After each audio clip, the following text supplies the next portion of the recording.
Stop worrying about global warming. That's the message in a new book by Danish author Bjorn Lomborg. He shot to fame in 2001 with a book called The Skeptical Environmentalist, which argued that all sorts of environmental problems weren't as serious as were made out. It made him one of the most influential authors in the world and one of the most hated people in science. His new book, Cool It, looks set to become just as controversial, so we asked him into the New Scientist offices to tell us more about it.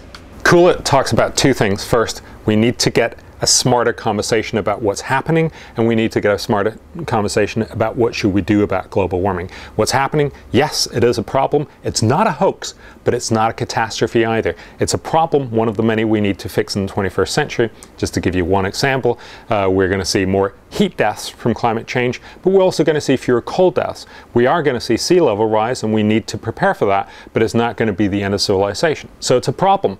That's how I try to frame it, and that's how I try to point out, compared to the last book, that this is a lot of social policies that we need to have a sense of proportion for. Second part is, how do we actually address climate change?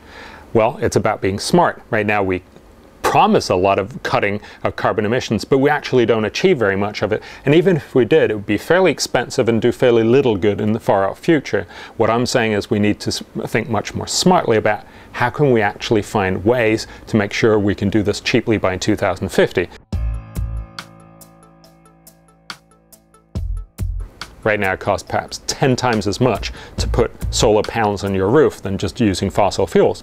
It means rich people in rich countries will do it, poor people in rich countries won't. Poor people in the poor countries certainly won't.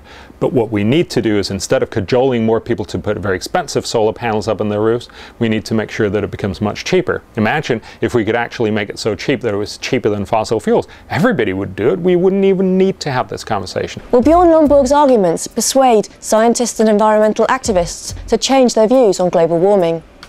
New Scientist correspondent Fred Pearce has written his own book, The Last Generation, which argues that we urgently need to cut carbon emissions. I asked him if he is convinced by Cool It. Bjorn Lomborg has a very simple argument, basically, which is that we should be smart about how we spend money.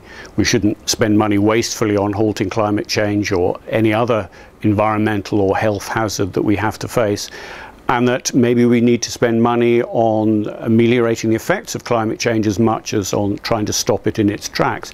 And all those are very sensible arguments, but I think at the end of the day he hasn't got to grips with how serious a risk we run from climate change.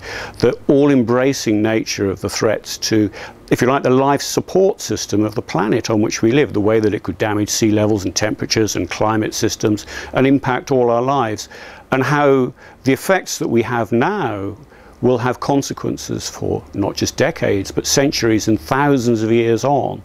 And I don't think he's got to grips with the seriousness of that.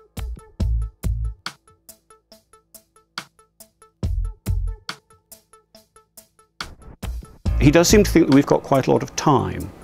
So he talks a lot about, well, we need to develop new technologies, we need to work on R&D, and maybe in 3 or 4 decades we can start investing seriously in doing something about climate change.